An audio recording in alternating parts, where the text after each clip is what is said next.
Hello! Hi అందరికీ. మనకి చాలాసార్లు ఏదైనా కూరగాయలు అస్సలు తినాలి అని అనిపించదు కదా!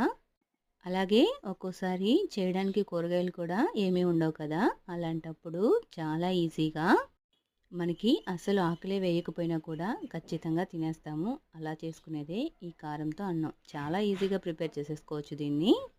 కొంచెం ఆయిల్ వేసుకొని దానిలో వేరుశనగ గుళ్ళు, సన్నగా కట్ చేసిన ఉల్లిపాయ ముక్కలు, పచ్చిమిర్చి, పచ్చిశనగపప్పు, కారం, ఉప్పు, కొంచెం ధనియాల పొడి, ఉంటే జీడిపప్పు, అలాగే కొంచెం ఆవాలు, జీలకర్ర వేసేసుకొని చక్కగా వీటిని వేగేంత వరకు వేయించుకొని, మనం ముందే కుక్ చేసి పెట్టుకున్న రైస్ని దీనిలో వేసేసుకొని చక్కగా కలిపేసుకొని, ఉప్పు చూసుకొని కొంచెం తగ్గితే మళ్ళీ వేసుకొని, దీనిలో కొంచెం నెయ్యి కూడా యాడ్ చేసుకొని, ఇలా మళ్ళీ కొన్ని ఉల్లిపాయ ముక్కలతో గార్నిష్ చేసుకొని తింటే చాలా బాగుంటుంది.